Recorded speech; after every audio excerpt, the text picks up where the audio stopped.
Kebakaran ruang kelas sekolah dasar ini terjadi di Jalan Jaya, Kelurahan 61 Ulu, Kecamatan Seberang Ulu 2 Palembang, Sabtu malam pekan lalu.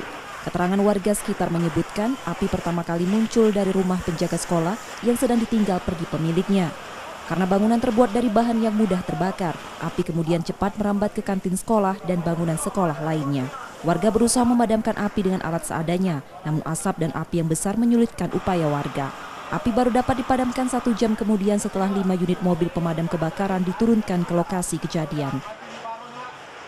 Ya, jadi berdasarkan informasi dari warga, kami mendapatkan informasi ada kebakaran di SD 95 di Jalan Jaya 7, Kelurahan 16 Ulu. Dari informasi warga pertama kali menemukan kebakaran terjadi di kantin dan di rumah penjaga sekolah.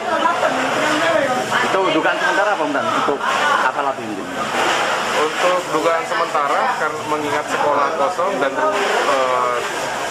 rumah penjaga sekolah juga kosong, kami duga sementara itu korsleting listrik. Dugaan sementara api timbul akibat arus pendek di salah satu rumah penjaga sekolah. Tak ada korban jiwa dalam peristiwa ini.